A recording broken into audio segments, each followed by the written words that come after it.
તમારા બધાનું સ્વાગત છે મારી યુટ્યુબ ચેનલ કેપી હોમ ફૂડ્સમાં। આજે આપણે બનાવીશું આખી ડુંગળીનું ગ્રેવીવાળું શાક। તો મારી રેસીપી તમારી સાથે શેર કરું છું, તો તમે છેક સુધી વિડીયો જોજો। તો ચાલો રેસીપી શરૂ કરીએ। તો આપણે અહીંયા આખી ડુંગળીનું શાક બનાવવા માટે અહીંયા 10 નંગ ડુંગળી લઈ લીધી છે સૂકી। એને આપણે છોલી લઈશું।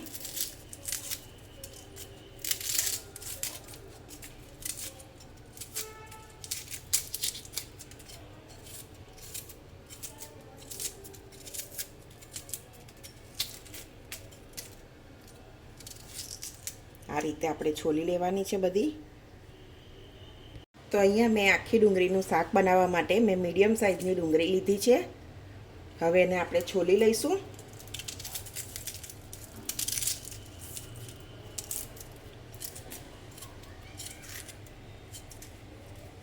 બધી ડુંગળીની છાલ આવી રીતે કરી લઈશું, કાઢી લઈશું। તો આપણે ડુંગળી બધી છોલી લીધી છે। તો એને આપણે એક જ કટ કરવાનો છે, થોડેક સુધી થોડોક જ કટ લગાવવાનો છે। એક જ, 4 કટ નહીં કરવાના। તમે 4 કરશો તો ફ્રાય કરતી ઘડીએ છૂટું થઈ જશે।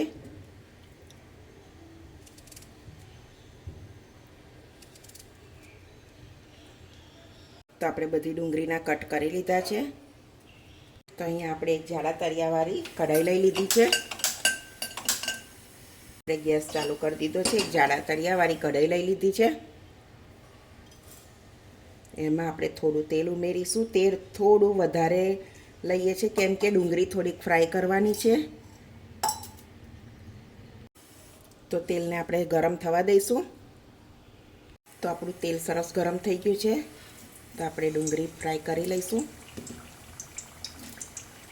બહુ ફૂલ ગેસ નહીં રાખવાનો, મીડિયમ ગેસ ઉપર જ એને ફ્રાય કરવાની છે।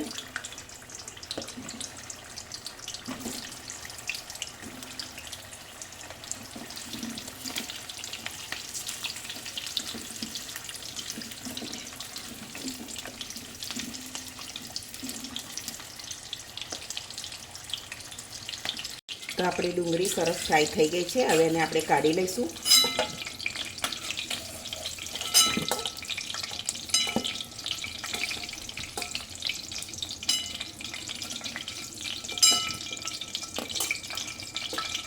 આવી રીતે બધી કાઢી લીધી આપણે। તો આપણે એક નાનો જ મિક્સર જાર લઈ લીધો છે। એના માટે આપણે એક મસાલો કરવાનો છે। તો સિંગદાણા લઈ લીધા 2 ચમચી જેટલા, 2 ચમચી જેટલા દાળિયા, 2 ચમચી તલ, 1 ચમચી જેટલી વલિયારી। તમે આ રીતે, તમારી પાસે ગાંઠિયા આ રીતે હોય તો આ રીતે, નહીં તો પાપડી હોય તમારે તો પાપડી, ના હોય તો ચણાનો લોટ શેકીને લઈ લેવાનો। તો 2 ચમચી જેટલા એ। હવે બધું આપણે દરદરું પીસી કાઢવાનું છે। તો આપણું સરસ રીતે પીસાઈ ગયું છે। આ રીતે પીસી લેવાનું। તો આપણે આ ડુંગળી ફ્રાય કરી હતી એનું થોડું તેલ આપણે વધારાનું કાઢી લઈશું। આપણે શાકમાં જે પ્રમાણે જરૂર હોય એટલું રહેવા દઈશું।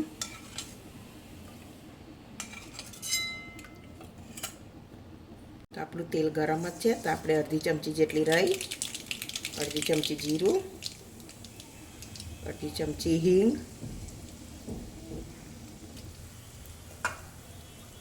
બરાબર સોતે કરી લેવાનું।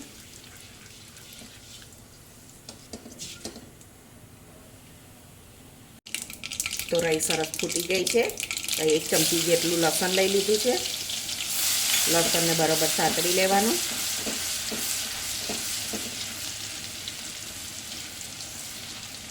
લસણ સતળાઈ જાય એટલે મેં 2 ટામેટાની પ્યુરી કરી લીધી છે, તે ઉમેરી લઈશું।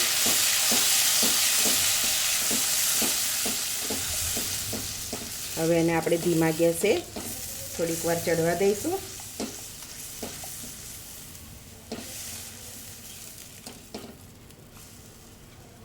થોડું ટામેટાના ભાગનું મીઠું નાખી દઈશું, બરાબર શેકાવા દઈશું એને। તો તમે જોઈ શકો છો ટામેટાની પ્યુરીમાંથી તેલ છૂટું થઈ ગયું છે। એટલે આપણે ટામેટા બરાબર સતળાઈ ગયા છે।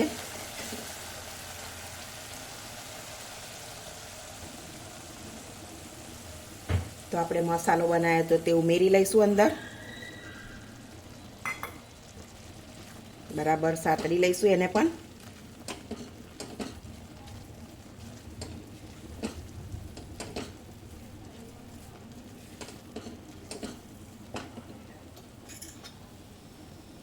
અડધી ટેબલ સ્પૂન જેટલી હળદર, ધાણા જીરું, 1 ચમચી લાલ મરચું પાવડર, બરાબર સાતળી લઈશું.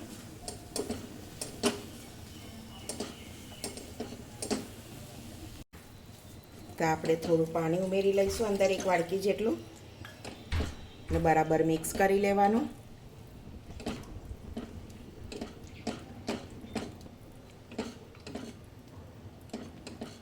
બરાબર મિક્સ કરી લઈએ પછી એને ઢાંકી અને રહેવા દઈશું થોડી વાર.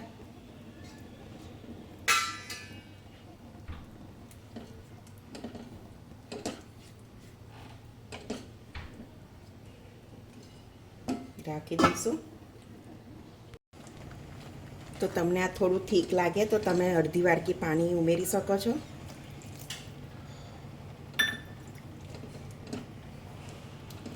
હજુ આપણે એને થોડી વાર થવા દઈશું.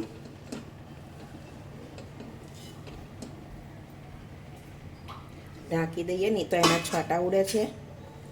તો આપણે જોઈ લઈએ તો સરસ તેલ છૂટું થઈ ગયું છે, એટલે આપણી ગ્રેવી સરસ થઈ ગઈ છે. હવે આપણે ડુંગળી ઉમેરી લઈશું.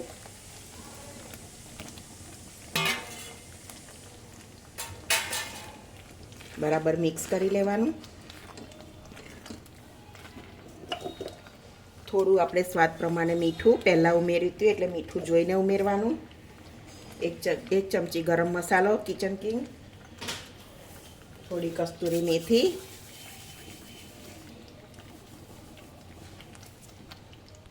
તો આપણે જોઈ લઈએ શાક થઈ ગયું હશે સરસ.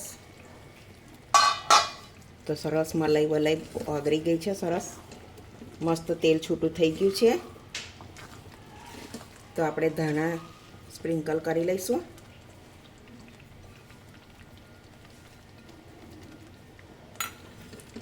મસ્ત આપણું શાક બનીને રેડી થઈ ગયું. તો આપણું મસ્ત આખી ડુંગળીનું શાક બનીને રેડી છે. તમે જો હજુ સુધી ના બનાવી હોય તો એકવાર બનાવીને ટ્રાય કરજો, બહુ સરસ લાગે છે. તો તમને આ મારી રેસીપી ગમતી હોય તો મારી ચેનલને સબસ્ક્રાઈબ કરજો, વિડીયોને લાઈક કરજો, તમારા ફ્રેન્ડ જોડે શેર કરજો. તો હવે મળીશું એક નવી રેસીપીમાં. ત્યાં સુધી બધાને જય શ્રી કૃષ્ણ.